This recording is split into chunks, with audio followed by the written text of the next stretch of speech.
yo me voy a tomar una hora, como se tomó Ricardo, como se va a tomar Carlos, para hablar de un dispositivo de prevención, que es un dispositivo que a mí me pareció interesante en su momento y que empezamos a desarrollarlo y a intentar generar uno en Uruguay a la cultura uruguaya, digamos.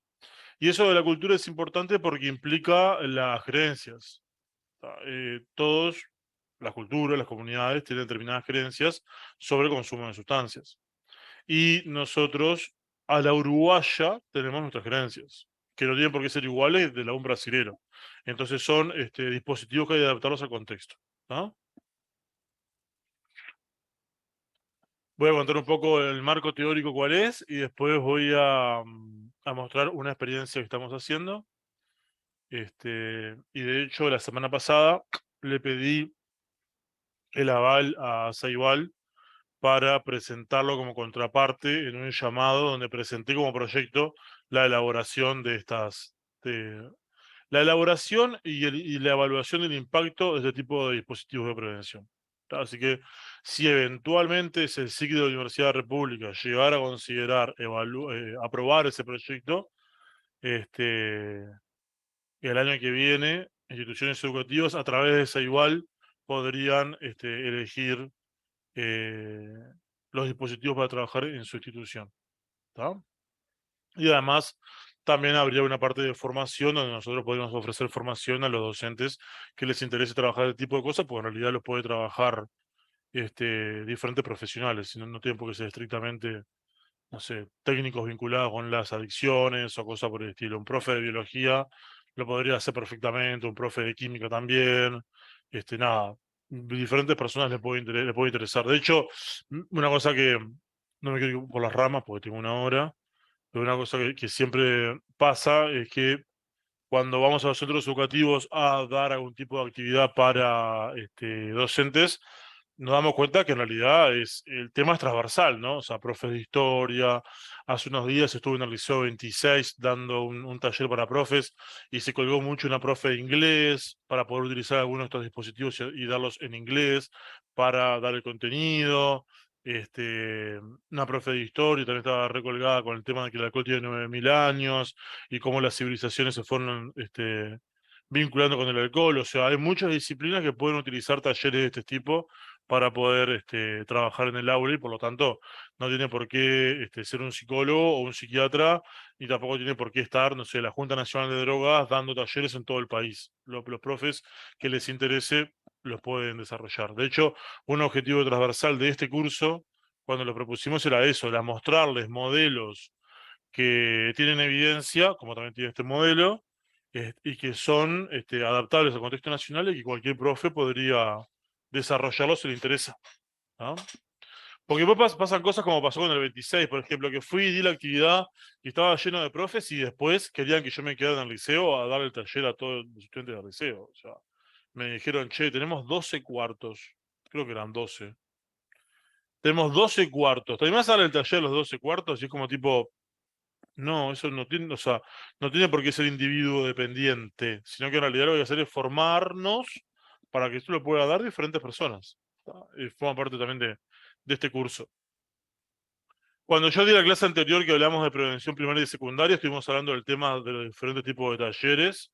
¿Tá? Yo les expliqué un poco que los talleres informativos existen, que tienen bastante poca evidencia de que sirvan para algo, porque solamente la información no modifica la conducta de las personas. Les hablé que hay un modelo, que acá está en inglés, Keeping It Real, que se llama Mantente Real. La clase que viene va a venir el colega Carlos Lisbich a hablarles de Mantente Real, que Carlos es el que está adaptando Mantente Real al contexto uruguayo, porque como ven acá fue armado en otro país. Los talleres de normas sociales ya tienen las clases grabadas por el doctor Ricardo Pautasi. Vieron mi pulso, qué bueno que es, ¿no? Pero nada, es el mouse en realidad. ¿Tá? Y hoy vamos a hablar un poquito sobre factores y creencias. ¿Tá? Y cómo estas creencias se vinculan o explican el consumo.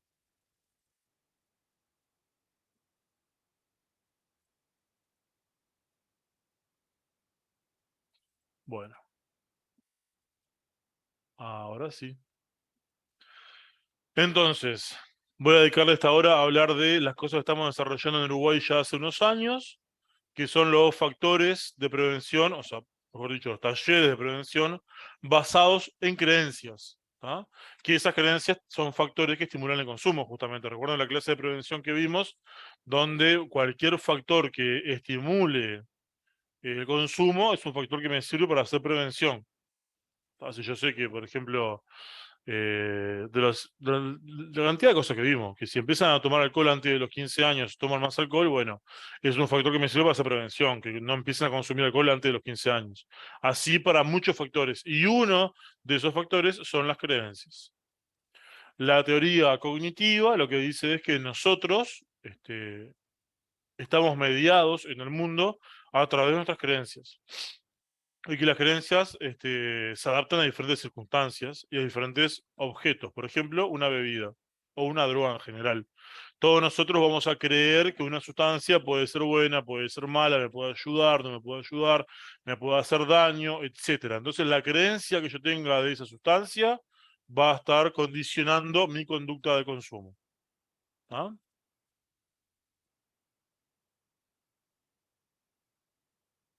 ¿Cuál es el marco teórico? Hay partes de esto que ustedes ya lo vieron con el doctor Pautasi, que es la famosa teoría de la acción razonada. ¿Tá? Está veterana la teoría, pero tiene un montón de evidencia, es muy, muy interesante, y justamente habla de esto, ¿no? El conocimiento que tenemos nosotros tiene creencias, está compuesto por creencias. Y esas creencias son actitudinales y normativas. De hecho, si vieron la clase del doctor Pautasi, el doctor Pautasi se dedica a hablar de normas sociales. ¿Tá? Y estas actitudes y estas normas terminan impactando en cómo nosotros actuamos estrictamente y qué es lo que esperamos de nuestra conducta. Porque siempre esperamos algo de la conducta. Si yo consumo una droga, estoy esperando que esa droga tenga X efecto. ¿Sí? Eso es actitudinal, sobre todo. Para ser un poco más claro con las definiciones, acá tienen. Las actitudes hacia el consumo, que es lo que mostraba recién el esquema de la conducta razonada, son creencias sobre las consecuencias del consumo y el valor afectivo que tales consecuencias tienen para el sujeto. Por ejemplo, me cuesta dormir, me voy a tomar una copa de vino. Y esa copa de vino lo que va a generar como consecuencia es darme sueño. ¿Y cuál es el valor afectivo? Que quiero dormir. Y que me gusta dormir, me hace bien dormir. ¿Está? Después, además de las actitudes, que como ven acá son creencias, tenemos las creencias normativas o de norma subjetiva. Las normativas se dedicó Ricardo a hablarles toda la clase que tienen grabadas. La percepción de que otras personas significativas para el sujeto aprueben o desaprueben el consumo, así como la motivación del sujeto para acomodarse a estas expectativas. ¿Ah? Recuerden que Ricardo les habló mucho en el plan ¿Sabías qué? Que se basa en normas sociales, sobre todo las normas sociales de los pares, de cómo los pares influencian en el consumo. Si recuerdan lo que se explicaba Ricardo, que hacían encuestas en los liceos y le preguntaban a los chicos cuántos creían que tomaban la gente de su edad, le preguntaban a su edad cuánto realmente consumían, etcétera, etcétera. ¿Tá?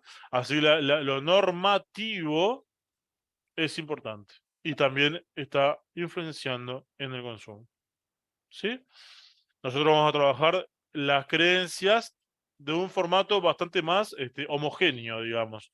No vamos a estar separando lo que es actitudinal de lo que es normativo. Vamos a estar hablando de creencias en general, creencias como una teoría de conocimiento. ¿Tá? Lo que yo creo que va a pasar tiene que ver con lo que yo sé del mundo, lo que yo sé de la droga, y eso va a estar mediando el consumo. ¿Tá? Si vamos a la bibliografía, nos encontramos que hay bastante evidencia al respecto. Por ejemplo, este review, si lo quieren buscar después, cuando vean la clase grabada, está muy interesante y hace una revisión de esto. Sistemas de prevención en sistemas educativos. plantea una larga lista de muchos dispositivos que se han ido creando y evaluando en los sistemas educativos, donde se plantea, bueno, cuáles tienen los mejores efectos, considerando en la evaluación de efectos diferentes cosas. Por ejemplo, si dejaron de consumir una droga o no, si cambió su forma de percibir a una droga o no, eso vamos a ver después, son expectativas positivas o negativas. ¿Tá? Entonces van evaluando muchos programas de prevención y generando una especie como de categorización de cuáles son los que tienen los mejores o las mejores evidencias para decir que realmente funcionan. ¿Tá? Y van a encontrar dentro de ese sistema o de esa categorización que hay sistemas de prevención que se basan en creencias. ¿Tá? Con bastante buena evidencia respecto a lo que muestra. Si vamos un poco más a algunas experiencias en el medio latino, una de las cosas que siempre se tiene que hacer antes de trabajar con esto es categorizar las creencias, ¿no? Yo no puedo trabajar sobre las creencias si no sé cuáles son las creencias que justamente tienen estos individuos. Hay muchas formas de estudiar las creencias. Después le voy a mostrar cómo hicimos nosotros, pero además hay escalas para estudiar creencias. Entonces, uno puede en su centro educativo aplicar algunas escalas, aunque sea una muestra de la población y saber cuáles son las principales creencias que hay en esos chicos. Y después tratar de generar la prevención incidiendo sobre las creencias. Como les decía, las creencias pueden ser un montón. Por ejemplo, este artículo plantea muchísimas. ¿Ah? Si ustedes se fijan acá, voy a correr esto que a mí sí me tapa, que ustedes capaz que ni lo ven. Si ustedes se fijan acá, están separando las creencias entre los varones y las mujeres, y quienes responden que es verdadero y quienes responden que es falso.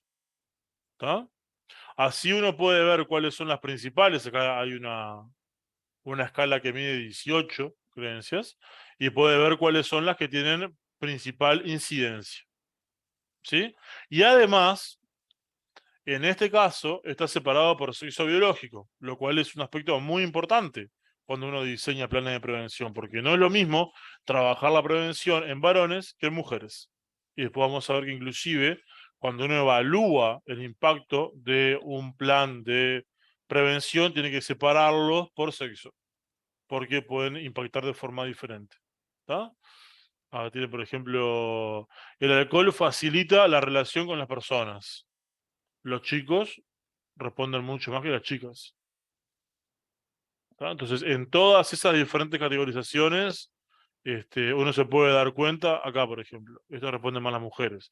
Los jóvenes toman alcohol porque la mayor parte de sus amigos lo hacen.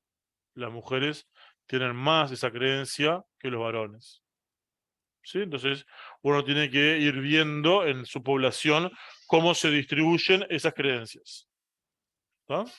Y claramente cómo se comporta esa población, porque también, por ejemplo, si están en un centro educativo, el rango de edad es muy grande, ¿no? O sea, va a ir de 12 a 18 o más. Entonces, bueno, está claro que las creencias que los jóvenes tienen sobre las sustancias no es la misma en los 12 que a los 16 que a los 19. Entonces también hay que estudiar las creencias según la edad. ¿Tá? Y después que yo recogí cuáles son las principales creencias, tengo un insumo para hacer dispositivos de prevención. Porque justamente, por ejemplo, esta que está acá, ¿dónde está el coso para escribir? Bueno, yo la perdí. Yo pierdo siempre esto. ¿Ustedes ven el cursor de mi computadora? Sí. ¿Ven la flecha moviéndose? Sí, el cursor, sí. Está perfecto. Entonces me voy a olvidar de esto de los dependencias. Si ustedes estudian cuáles son las principales creencias, las pueden utilizar a su favor para poder trabajar. En eso estaba. Si vamos específicamente a la bibliografía uruguaya, si haces hacemos una pequeña búsqueda y buscamos sobre trabajos en el Google académico, ¿no? Buscamos sobre trabajos vinculados con creencias del consumo o sobre el consumo de alguna droga en jóvenes uruguayos, vamos a ver que no hay. En Uruguay estas cosas como creencias no se trabajan tanto, ¿sí? Beliefs en inglés. Digo, porque si uno hace la búsqueda, también tiene que ajustar la palabra que usa en inglés.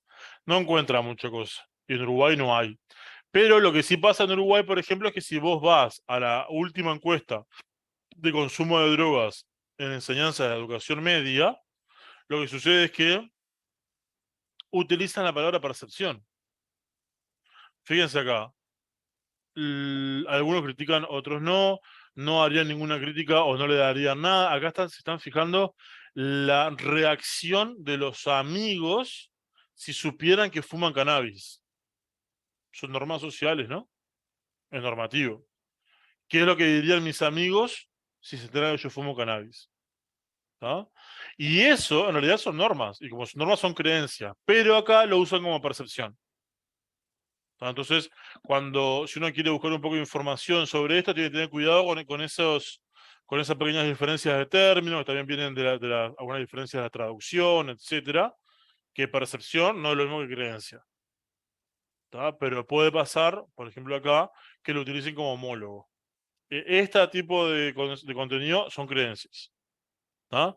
Esta encuesta está libre para bajar de la web, si quieren bajarlo, tienen todas las drogas, está muy interesante y se puede sacar pila de información como esta. ¿Tá? Lo interesante sería saber acá, según cuáles son las creencias que tienen de sus pares, si consumen más o consumen menos. Por ejemplo, que las personas que tienen amigos que lo alentarían, consumieron más. Esa diferencia que no se ve. Se ve el porcentaje de gente que tiene amigos que lo alentarían. Punto. Pero estaría bueno ver si en realidad quienes tienen, de este 2.5, quienes tienen amigos que lo alentarían, consumen más. Porque ahí tendríamos un patrón muy claro de prevención y de cómo la creencia está mediando el consumo. Y en este caso es una creencia normativa, ¿tá? Al mismo estilo de lo que planteó Ricardo en su clase del ¿sabías qué? ¿Tá? Entonces, todo este contenido que es mediacional quiere decir que es cognitivo, que está mediando entre nosotros y el mundo, ¿tá? Todos nosotros tenemos teorías del mundo, tenemos teorías de nosotros mismos, tenemos teorías de los demás, pensamos que nosotros valemos o no valemos, que los demás son buena gente o no, que el mundo es una porquería o no. Todos tenemos teorías de esas cosas, eso se llama tríada cognitiva, ¿tá? Y esas teorías terminan impactando en cómo nosotros vemos el mundo y cómo nos vinculamos con el mundo. Y también tenemos teorías justamente de las drogas, ¿tá? Que se pueden clasificar. Esto de lo que es normativo, normativo social, norma del individuo, actitudinal, etcétera. ¿Tá? Ahora les voy a comentar, partiendo de todo este marco teórico, de lo mediacional, cómo nosotros intentamos empezar a estudiar un dispositivo para utilizar en Uruguay. ¿Tá? Y como les decía, lo primero que tenemos que hacer es hacer un relevamiento de creencias. Yo tengo que saber cuáles son las principales creencias que tienen los jóvenes de donde yo quiero intervenir, ¿tá? Para poder utilizarlas como target en las intervenciones. Entonces, trabajamos haciendo muchas charlas de divulgación en muchos lugares, en los centros juveniles, esto es un liceo, el liceo 17 ahí al lado del Palacio Legislativo, muchos talleres, muchos lugares, y en todos esos lugares les aplicábamos algunas preguntas para ver creencias, ¿tá? Y lo hicimos a 800 estudiantes de educación media de Montevideo y área metropolitana. ¿Ah? Y de ahí sacamos algunas de las principales creencias. Y vimos esto, que yo ya les comentaba en la clase de prevención primaria y secundaria, que las creencias vinculadas con el consumo iban a estar mediando las variables de consumo. ¿Sí? El alcohol es adictivo, quienes piensan que esto es falso suelen consumir más alcohol. ¿tá? Tomar una vez por semana no es un problema para la salud, es la frase completa. Quienes piensan que es verdadero consumen más alcohol. Entonces la teoría mediacional va explicando o se va relacionando con la conducta de consumo, ¿sí? Y como relevamos estas dos creencias, con estos 800 chicos que están acá, seguimos haciendo más preguntas de otros temas que involucraban varias creencias, no solamente las creencias motivacionales o normativas, ¿tá? Por ejemplo, ahora tienen otras creencias. El 23% respondió que el alcohol no genera adicción, que estaba antes. El 61% cree que el alcohol es una droga depresora. Creo que las drogas se pueden clasificar en tres grupos: estimulante, depresor y alucinógeno.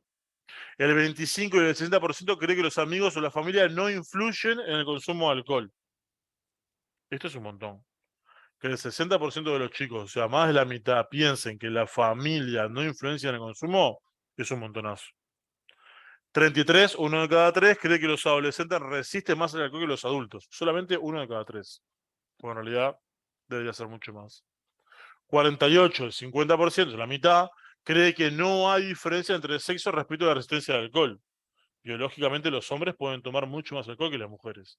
El 50% de los chicos no saben eso. Promedialmente creen que el alcohol se puede tomar hasta 5 veces al mes sin dañar la salud, que es el patrón de consumo más usual en los jóvenes, que es un consumo tipo binge, que es un consumo intensivo, que Ricardo también les habló de eso, es un consumo intensivo de alto volumen en corto tiempo, una vez a la semana. Ese es el patrón de consumo más común en los jóvenes uruguayos. Y ellos piensan, creen, de que eso no les va a dañar la salud, ¿tá? Creen que cuando toman pueden tomar, esto es la percepción del límite. Le preguntábamos, cuando tomaban alcohol, ¿cuánto creían que podían tomar? Que es la famosa teoría del consumo moderado, ¿tá? ¿Cuál es el consumo moderado? Acá te dicen, cuando pueden tomar hasta 4 vasos de cerveza o un poquito menos de 4 vasos de vino, ¿tá? Eso para ellos es la teoría del consumo moderado. Todos nosotros tenemos que saber que el consumo moderado no existe, ¿tá? No hay consumo moderado. No hay un volumen, una dosis de alcohol que no genere daño. Eso no existe, ¿tá? Y los ANOVAs, que son análisis de varianza, son pruebas estadísticas, mostraron que los que pensaban que los adolescentes son más tolerantes al alcohol, creen que pueden tomar más alcohol por episodio. O sea que las creencias también se vinculan entre sí. Quienes piensan que los adolescentes son más tolerantes, o sea que aguantan más, creen que pueden tomar más cada vez que toman alcohol, ¿tá? También mostraron que los hombres creen ser más resistentes sobre el volumen a consumirlo por episodio. O sea que los hombres tienen particularmente esa creencia, que se cree que pueden aguantar más aún de lo que realmente pueden aguantar. ¿Tá? Entonces yo puedo ver cómo la creencia está condicionando el consumo y además puedo ver cómo las creencias se vinculan entre sí. Y esas creencias vinculadas impactan sobre el consumo. ¿Qué es lo que diría la ciencia de la prevención? Diría que, perfecto, tengo un target divino para laburar. Si yo veo que estos chicos que tienen estas creencias toman más alcohol, si yo las puedo modificar de alguna forma, o alterar, cambiar, problematizar, de alguna forma, debería incidir directamente sobre sus creencias, sobre su conducta de consumo. ¿Ah? Voy a asumir que me entendieron, porque como yo no veo el chat y tampoco los escucho, así que asumo que me están siguiendo más o menos.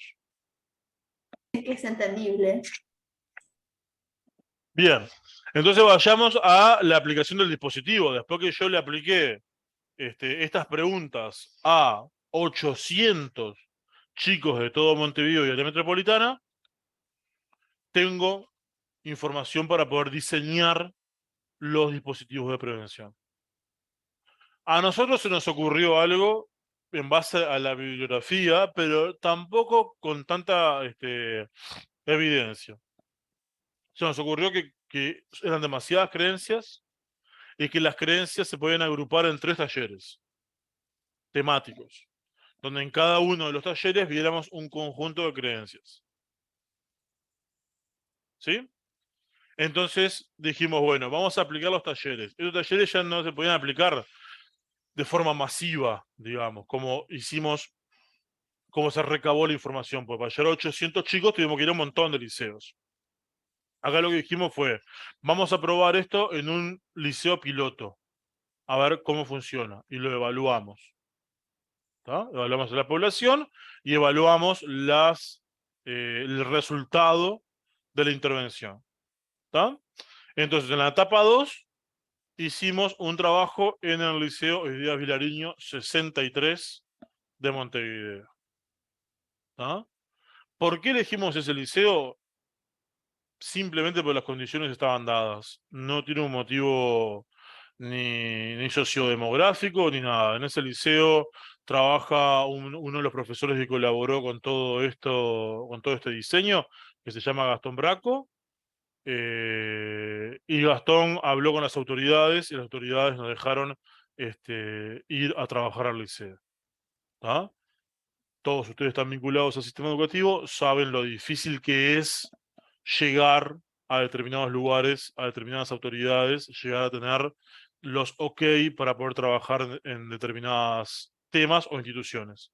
Entonces, siguiendo todos los protocolos éticos, con un consentimiento informado firmado por el director del liceo, consentimientos informados firmados por los padres de todos los estudiantes, ningún estudiante podía ir a nuestros talleres si los padres no habían firmado un consentimiento informado, y un asentimiento informado, que es que los estudiantes también firmaban los papeles diciendo que estaban ahí por su voluntad.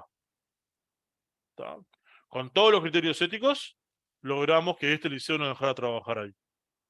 Entonces ahí empezamos con el diseño de los 3 talleres. ¿Qué hacíamos? Acá está el profesor Braco. ¿Qué hacíamos nosotros? Bueno, es una muestra de chicos de bachillerato. ¿Tá?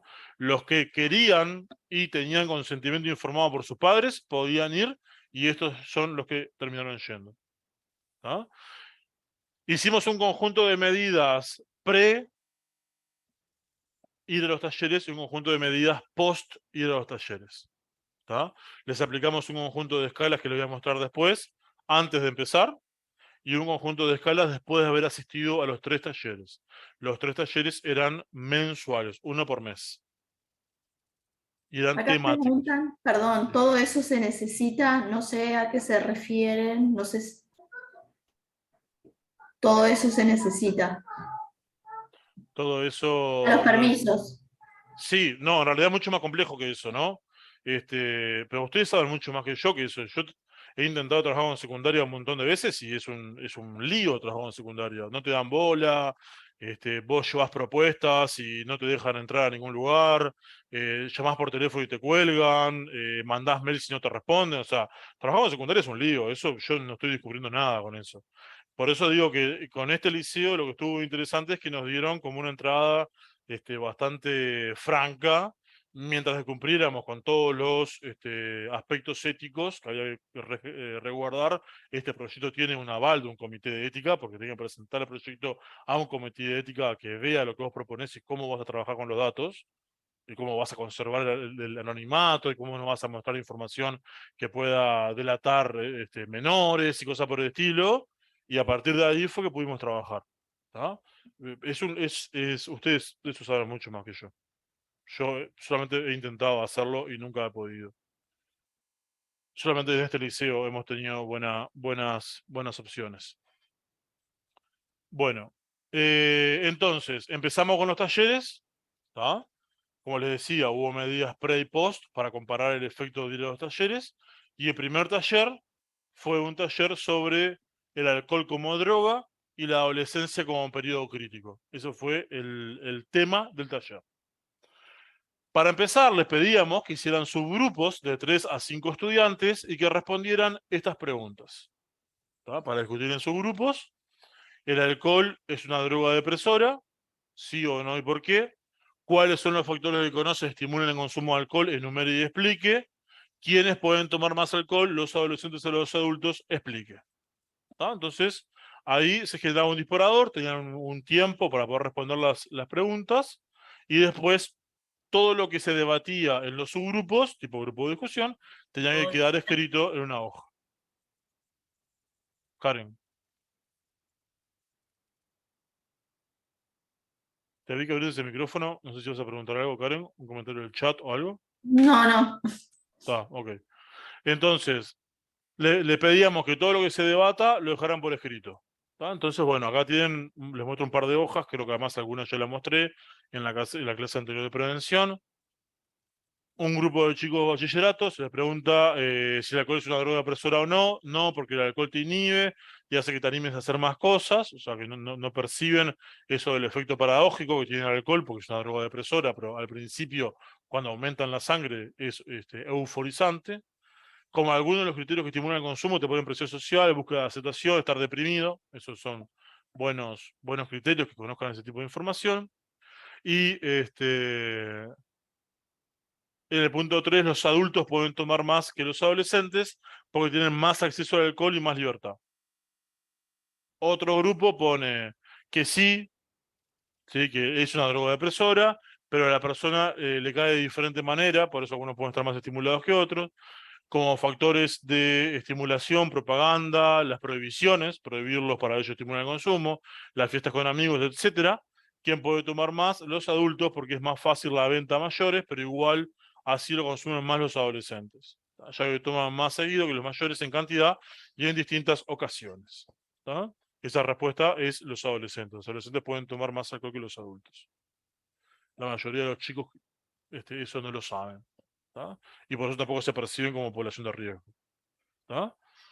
La mayoría hacen estos planteos. Después viene una parte de debate y evidencia. Acá lo que hacíamos era llevamos un PowerPoint para cada una de los talleres donde respondíamos con cierta información y cierta evidencia la respuesta correcta de cada una de las preguntas hechas. Entonces terminaban los grupos de discusión, nosotros recogíamos las hojas, agarramos al azar, las hojas tampoco tienen los nombres, ¿no? Entonces, agarrábamos y leíamos un par de hojas, como leí ahora, de todas las producidas, leíamos un par de hojas donde comentábamos más o menos las principales respuestas y después decíamos, bueno, esta respuesta en realidad es errónea por este motivo y nos apoyamos en el PowerPoint para explicar cuál es la respuesta correcta y cuál es la evidencia que hay para decir, por ejemplo, que un adolescente puede tomar más alcohol que un adulto. ¿Está? Ese es el primer taller.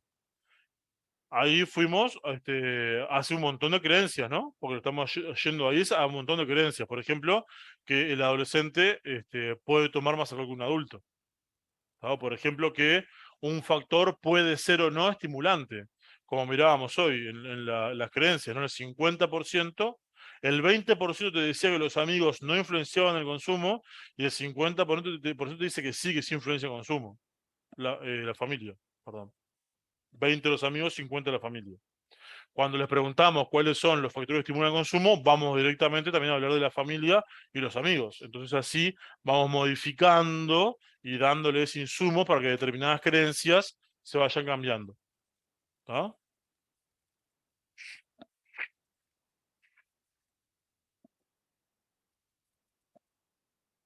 Después de este taller, un mes después, nos juntábamos de vuelta. La condición para seguir yendo era haber ido al anterior, o sea que al taller 2 no podía ir gente nueva, podía ir gente que hubiera ido al 1. Y es un taller de consecuencias. En este dispositivo, les planteábamos esto. ¿Cuáles son las consecuencias de conocer por tomar alcohol? ¿Cuál es la edad que se debería empezar a tomar alcohol y por qué? ¿Cómo sé que alguien es alcohólico? ¿Cuánto alcohol se puede tomar sin dañar la salud? Volumen bebido y frecuencia. ¿Está? También. Subgrupos, 3 a 5 chicos, hojas y que quedara todo escrito. ¿Está? Ahí tienen algunas de las respuestas. A la edad que se puede empezar a tomar es a los 15, tipo nunca a los 18, ¿no? A los 15, porque es la edad que empieza a salir, es el criterio. Sabemos que alguien es alcohólico porque usa la plata solamente para tomar y toma todos los días. Y ahí tienen de vuelta la teoría de consumo moderado, bebida, cerveza, volumen de una lata, frecuencia 2 a 3 por semana. Otro subgrupo, algunas consecuencias es cirrosis, coma etílico, adicción, depresión, muerte en caso extremo, accidentes, mareos, náuseas, volverse violento. Eso es lo que ellos fantasean con el tema de las consecuencias. Después, respecto a las edades, acá dice 21. La edad se debería tener en cuenta para comenzarse a los 21, ya que el cerebro se terminó de desarrollar. Eso lo plantean ellos. Nosotros no explicamos nada antes. ¿Cómo nos damos cuenta que alguien es alcohólico? Por las actitudes, los hábitos. Sería una persona que depende del alcohol. Y sobre todo hay un tema de frecuencia, ¿no? La mayoría plantean que el alcohólico toma todos los días. Si yo tomo una vez por semana, como toman los jóvenes, no soy alcohólico. El problema lo tiene que toma todos los días. Y la teoría de consumo moderado, una copa de vino por día, por las propiedades que tiene, porque una copa de vino por día puede prevenir enfermedades. ¿Tá? Ya lo hemos charlado alguna vez, me parece, esa teoría es falsa. Nosotros mismos crecimos escuchando muchas veces que una copa de vino tinto hace bien al corazón. Hoy sabemos que es una barbaridad. No hay ningún tipo de evidencia de que una copa de vino tinto por día le haga bien al corazón. ¿Tá? Después de que recogemos de vuelta, debate de evidencia. Leíamos las hojas, veíamos un par de respuestas de algunos subgrupos con las preguntas, nos apoyamos en un PowerPoint para mostrar las respuestas correctas y por qué esas respuestas eran las correctas. ¿Tá? Acá volvemos sobre la creencia de el consumo moderado, la creencia de que alguien es alcohólico si toma todos los días. Ese tipo de creencias son las que atacamos en este taller. Y después, un mes después, veíamos a ver el tercer taller, que este era de prevención y primeros auxilios, ¿tá? Donde le preguntamos qué medida conoce para prevenir una intoxicación por consumo de alcohol, si sale con un amigo o amiga y alguien termina intoxicado, qué debería hacer para ayudarlo, sabe lo que es la posición de seguridad, cuando alguien está intoxicado, explíquela. ¿Tá? De vuelta, un rato para discutir y ahí tiene algunas respuestas. Vomitar y tomar agua, mucha agua para prevenir las intoxicaciones es importante, plantean ellos. Esto de poner hielo en partes del cuerpo o mojar personas si están intoxicados, también ya lo hemos charlado. Y si alguien sabe lo que es la posición de seguridad, acostar a alguien de costado, sentado de cuclilla, mirando el piso. O sea que claramente acá no hay teoría de posición de seguridad. Y bueno, acá tiene otro subgrupo, tener una buena alimentación previa, tomar agua en grandes cantidades, también al momento de tomar. Si alguien se intoxica, hay que darle mucha agua, hacer lo que vomite para expulsar el alcohol, llevar a un lugar tranquilo y llamar a la emergencia o algún mayor. Ahí está bastante bien esa respuesta, sacándola de hacerlo vomitar. Acostado y de costado para evitar que la persona se ahogue con su propio vómito. Su grupo sí tenía un poco más de información respecto a la posición de seguridad. ¿Tá? De vuelta, como todos los talleres, momento del debate, mostrábamos las principales respuestas, usábamos un PowerPoint y veíamos qué era lo que se iba respondiendo y lo debatíamos con cierta evidencia. Acá las principales creencias que nosotros habíamos visto es esto de que el 70% de los chicos piensa que provocar el vómito a alguien que está intoxicado es una buena idea, o que bañar a alguien que está intoxicado es una buena idea. Entonces íbamos mucho a esas creencias de cómo reaccionar cuando alguien está intoxicado por tomar alcohol y claramente enfatizar en el tema de la posibilidad de perder la vida y todas estas cuestiones que muchas veces no se tienen presente, ¿no?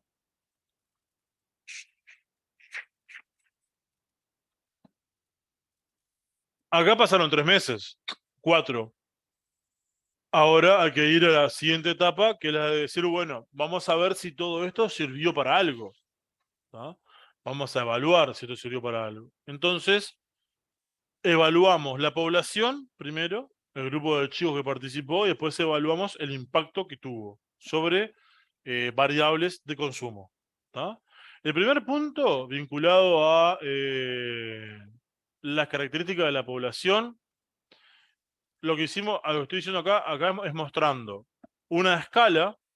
Esta escala mide todo sintomatología de eje 1, que el eje 1 son trastornos, básicamente en la psicopatología del sistema DSM, ¿tá? Mide trastornos, y estamos viendo los puntajes del IAC, que el IAC es una escala que mide consecuencias por tomar alcohol.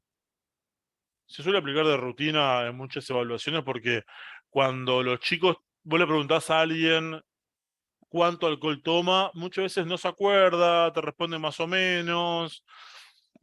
te miente, el autorregistro tiene determinadas dificultades, entonces se usan escalas que miden también consecuencias. Esta escala es una escala que mide consecuencias por consumo de alcohol en adolescentes, es específica. ¿Ah? Y vemos que a nivel de significancia, los rasgos de ansiedad y paranoide tienen valores de correlación significativa. La correlación quiere decir que cuanto más puntajes de un trastorno, más cantidad de consecuencias por consumir alcohol tiene. ¿Ah? Lo que quiero resaltar acá es el rol de la ansiedad, porque nosotros en otros trabajos habíamos estado hablando de la depresión. Tanto la depresión como la ansiedad en los jóvenes uruguayos son grandes predictores de consumo de alcohol. ¿Tá? Ese punto siempre hay que debatirlo.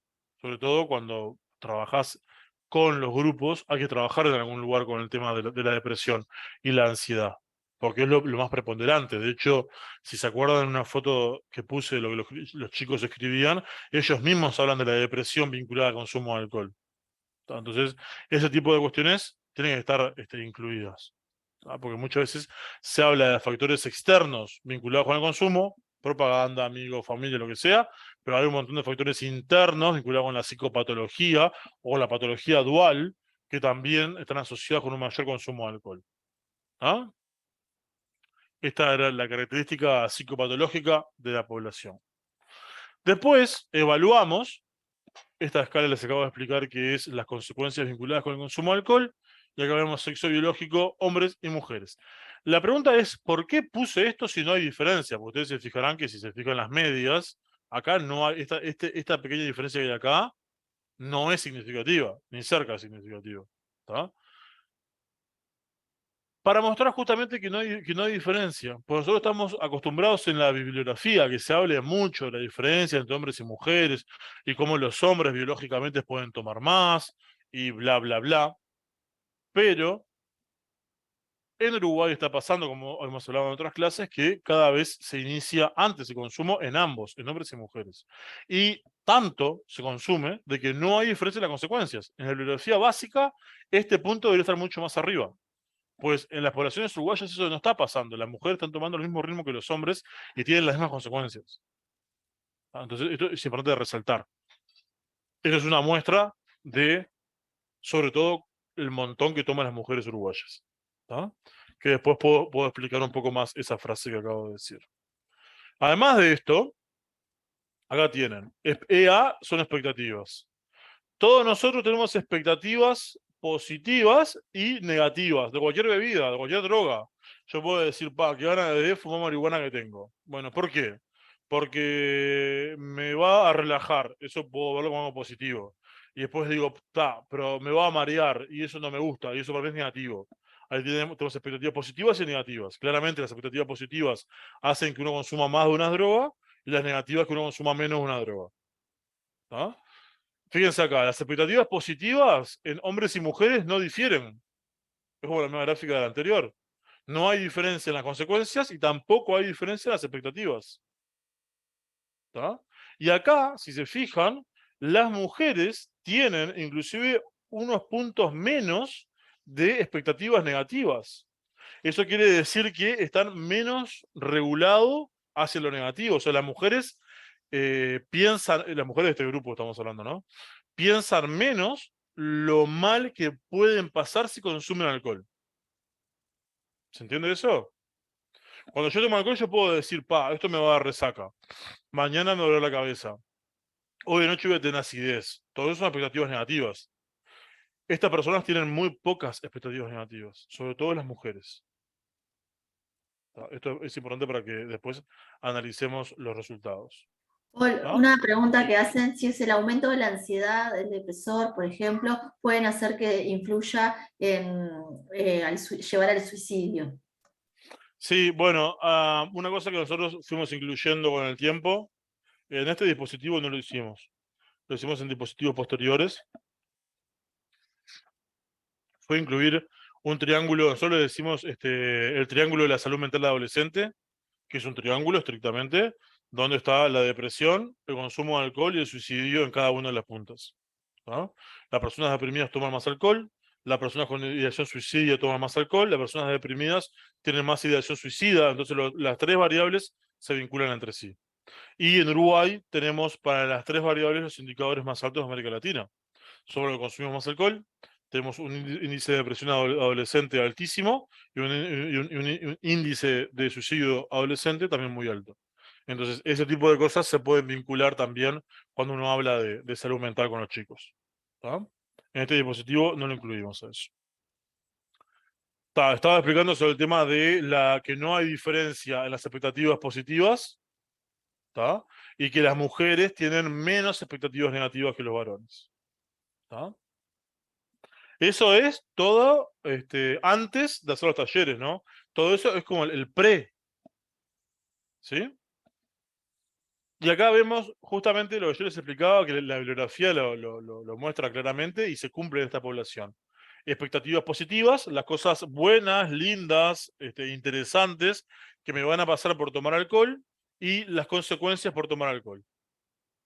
Cuanto más consecuencias tengo, más expectativas positivas tengo. Esta correlación es significativa. Entonces, esto muestra cómo las expectativas pueden predecir el consumo, porque yo tengo más consecuencias porque tomo más alcohol, claramente. ¿Tá? Todo esto hasta acá es el pre, es cómo se comportó la población, cómo caracterizamos la población antes de empezar los talleres. ¿Tá? Y ahora viene la parte del post, que el post implica evaluar el impacto de los talleres. Acá tienen. Expectativas negativas. Negativa 1, que es antes del taller, negativa 2, después del taller. ¿Tá? Rojo, mujeres, azul, hombres. Como le mostramos antes, las mujeres tenían menos expectativas negativas que los hombres antes de ir a los talleres. Los hombres estaban más arriba. Los hombres después de ir a los talleres se mantiene la expectativa en su nivel y las mujeres lo aumentan significativamente. Eso quiere decir que, al menos a nivel de expectativas, esta intervención tuvo mucho más impacto en las mujeres que en los hombres. ¿No? Y no tuvo impacto en expectativas positivas, no disminuyeron las positivas.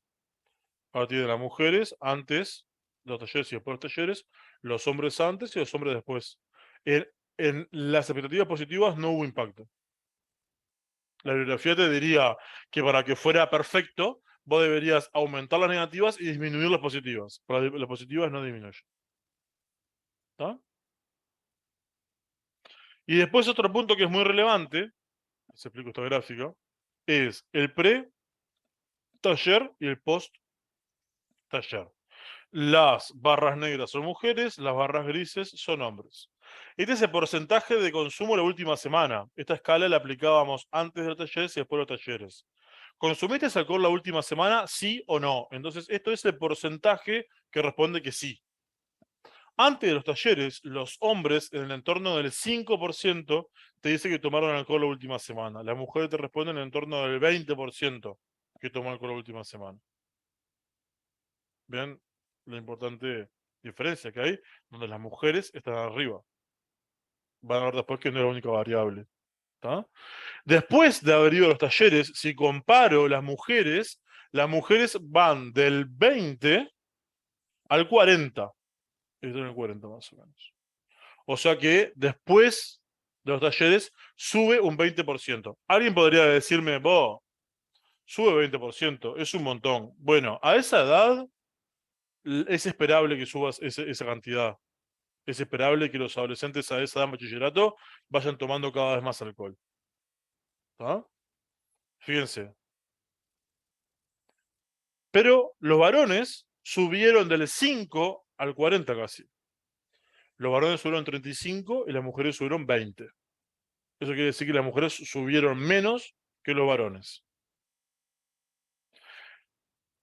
Ahí la expectativa podría ser perfectamente la hipótesis. Es que después de los talleres o durante los talleres aumentaron las expectativas negativas en las mujeres, como mostramos antes, y ese aumento de expectativas negativas hizo que subiera menos que los varones. ¿Se entiende eso? Veámoslo, la misma lógica con esta variable. Porcentaje de borracheras el último mes. Lo mismo, ¿te emborrachaste el último mes? ¿Sí o no? Las mujeres más que los hombres de vuelta, 12, 13. Los varones de vuelta, 5. Después de abrir los talleres, las mujeres 12 a 17, los varones de 5 a 30. De vuelta, las mujeres crecen mucho menos que los hombres. ¿Tá? Y yo podría plantear como hipótesis esto. Aumentaron las expectativas negativas en las mujeres y eso hizo que aumentara menos en los hombres el consumo de alcohol. Porque justamente lo que se plantea es que cuanto más expectativas negativas tengo de consumo, menos probable es que consuma. ¿Sí? Y si nosotros esto lo comparamos con la bibliografía local, creo que voy a terminar en hora, ¿eh? Si lo comparamos con la bibliografía local, vamos a ver que esa diferencia que nos da con las mujeres no es rara. Esto es la encuesta que les mostraba al principio de consumo de drogas en educación media. Datos del 2021, fresquitos, fresquitos. Fíjense, para todas las drogas, el sexo. Si están pintadas de color, quiere decir que la diferencia es significativa. ¿Tá? Fíjense, las mujeres toman más alcohol que los varones. ¿Sabe? Pasa con otras drogas, ¿no? En el cannabis, más las mujeres. En el tabaco, más las mujeres. En los tranquilizantes sin prescripción médica, más las mujeres. ¿Ah? Entonces, eso que nosotros vimos que toman más las mujeres no es raro. Estas muestras, que son muestras de miles de jóvenes uruguayos de educación media, están mostrando lo mismo. Así que no es un dato demasiado raro tampoco, o no es que lo que nosotros medimos sea muy diferente de lo que realmente pasa, digámosle. Entonces, si yo voy a tomar diferentes elementos para poder discutir, si este tipo de dispositivos sirven o no sirven, tengo que pensar un montón de cosas. Primero que la bibliografía muestra, y acá también se muestra, a través de los primeros análisis, de que las creencias median el consumo. ¿Ah? También es importante, como explicaba, de que yo no puedo extrapolar un dispositivo de otro contexto, de otra cultura, a la uruguaya para ver las creencias. Yo tengo que estudiar cuáles son las creencias que tiene la población con la que voy a laburar. Y esas creencias deberían ser las que yo use de guía para trabajar. ¿Tá? Claramente, estas creencias son útiles para elaborar planes de prevención, que los puedo elaborar en cualquier contexto, ¿no? Educativo, sobre todo. Sí, pero conocer las principales creencias erróneas es una gran herramienta. ¿Tá? Como dice ahí, una de las cosas.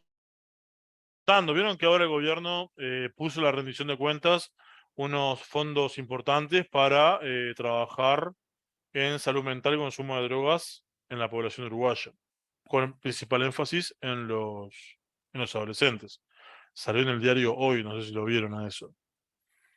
Hay toda una parte de prevención de consumo de drogas que lo van a hacer a través de la Junta Nacional de Drogas, como corresponde, y van a trabajar de vuelta con la teoría de nodos. La teoría de nodos quiere decir que ellos van a formar docentes interesados en la temática para que los docentes sean referentes en sus centros educativos para temas de salud mental y consumo de sustancias. ¿Tá? A esos referentes es interesante este tipo de información que la tengan porque la pueden usar para trabajar. De hecho, si ustedes recuerdan o vuelven a ver la clase que les mandó Ricardo, en el plan de ¿sabías qué? Hicieron una especie como de empapelado de los liceos, donde las principales normas sociales que mediaban en esa institución hacían panfletos y los iban pegando en diferentes lugares para que todos los jóvenes pudieran verlo. ¿Ah? Y un punto que para mí es importante es que este tipo de trabajos las pueden llevar muchos técnicos. Como decía al principio, no hay que quedarse con que esto es un tema de especialistas, cosas. Los especialistas pueden discutir, pueden plantear cuestiones metodológicas, lo que quieran, pero si llegamos a que este tipo de dispositivo tiene cierta evidencia y esa evidencia es respetable y contrastable, cualquier profe, psicólogo de liceo, profe de cualquier disciplina, puede plantearse de forma metodológica lo más ordenada posible, recoger creencias y utilizarlas para pensar dispositivos de prevención. Y eso es importante para mí recalcarlo porque nos deja a todos en el ojo de la tormenta, ¿no? Porque todos podemos hacer este tipo de cosas, ¿no? Y no tenemos por qué esperar a que venga alguien a solucionarlo. Podemos pensar nosotros mismos en meternos con esto.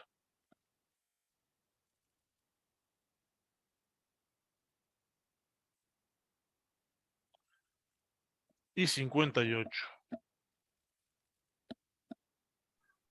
Bárbaro. Me dijeron que era una hora, ¿no? Sí. Bueno, no sé si alguien tiene algún comentario, si no vamos cerrando.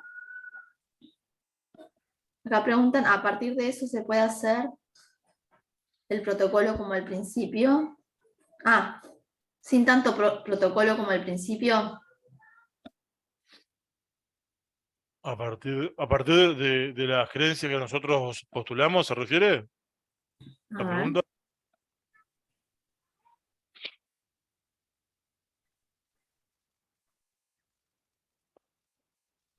No sé si, Cristi, querés, a partir de la intervención del gobierno hoy.